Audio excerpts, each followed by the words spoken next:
Today we are gathering here in London and marching from BBC to the Downing Street to commemorate the 75th anniversary of the NAKBA of the people of Palestine, and also to commemorate the anniversary of killing the Palestinian journalist Abu Akla.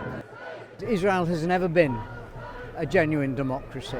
From 1948, it started with the ethnic cleansing of Palestinians, instituted the next NAKBA of 1967 and set up the military occupation of the West Bank. But the mask has slipped, and we can see the true nature of Israel as it was established in 1948 by the political Zionists. Palestine is under attack! What do we do? Palestine is under attack! What do we do? The NAKBA is ongoing, and it's only ongoing because of Palestinian resistance.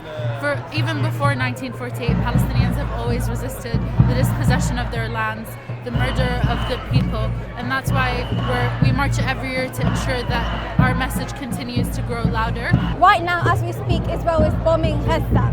Not only that, but we are still seeing the continuation of settler colonialism, of dispossession of Palestinians, and of continuous oppression. 75 years ago, my family were forced and expelled from their home in Haifa in Palestine by Zionist militias. They were forced to leave and they were expelled, and they were made refugees in Lebanon. And 3/4 of a century later, they are still here today, still awaiting their right of return. 1, 2, 3, 4! Occupation no more! What hurts my heart is that the world seems to care for these Israeli settlers running into their protected shelters instead of the several children that were murdered since Tuesday, the 31 Palestinians that were killed, living in Gaza, a military blockade. They said the elderly will die, they said the young will forget. They said that as time went on, people would stop caring, they would run. It has been 75 years since the NAKBA. 75 years.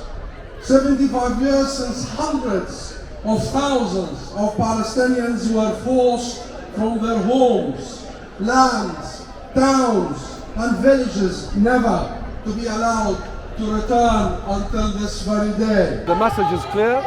The whole myth that the old will die and the young will forget is defeated here in the streets of London, defeated back home in Jerusalem and in Jenin, in Nablus and in Gaza, in Hebron and everywhere, all over Palestine, all over the region, in the refugee camps in Lebanon and Syria and everywhere. And here, further afield, just meters away from 10 Downing Street.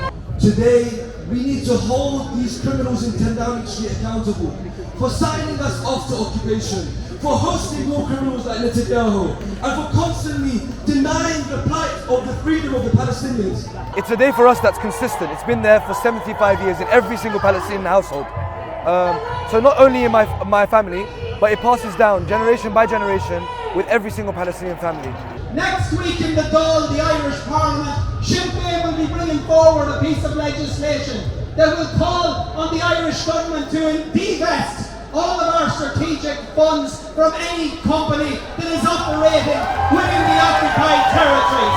The Palestinian people are subjected to ethnic cleansing, Israeli aggression, and what can only be described as an Israeli apartheid regime. And while that continues, it's a stain on the international community. And my message today was that the international community must say stop, because experience has shown us that apartheid regimes are only brought to an end when they're forced to do so by international pressure.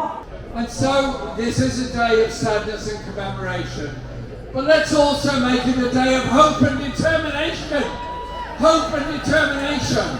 Determination to oppose the British government's attempts with its anti-BDS bill to prevent effective protest against the Israeli occupation of Palestine. Look down there, all those people. Look at the protests all over the world, and look at the spirits of the Palestinian people, which was an inspiration to so many during the World Cup.